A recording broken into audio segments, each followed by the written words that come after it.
शुभ संध्याकाळ सर्वांना. तर बघा, आज जरा आळसच आला म्हणून शिवांशला घेऊन खेळत बसले होते. मग म्हणलं चला आता जेवण करून घेऊया. वैष्णवीने केला होता स्वयंपाक. मग बघा वैष्णवीने काय काय केला स्वयंपाकामध्ये वैष्णवीला म्हणले छान अशी तोंडाला चव नसल्यासारखे झाले काळ्या तिखट घालून मस्त अशी फोडणीचा भात किंवा खिचडी अशी कर म्हणलं. बघा तिनं पण छान असं वास छान सुटलेला आहे बघा, मस्त घमघम असा. तिनं अशी खिचडी केली बघा फोडणीची छान. आणि मग नंतरनं थोडीशी शेंगा भाजी केली मुलांना आणि चपात्या. म्हणलं चला आता काय संध्याकाळी जास्त भूक नाही, आपली खिचडीच खाऊन घ्यावी म्हणून मी तर खिचडीच खाणार बघा. मुलांना चपात्या शेंगा भाजी.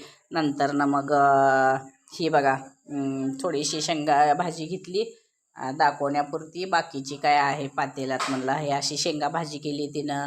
नंतरनं शेंगदाण्याची चटणी पण होती बघा, आयती घरात केलेल्यापेक्षा मुला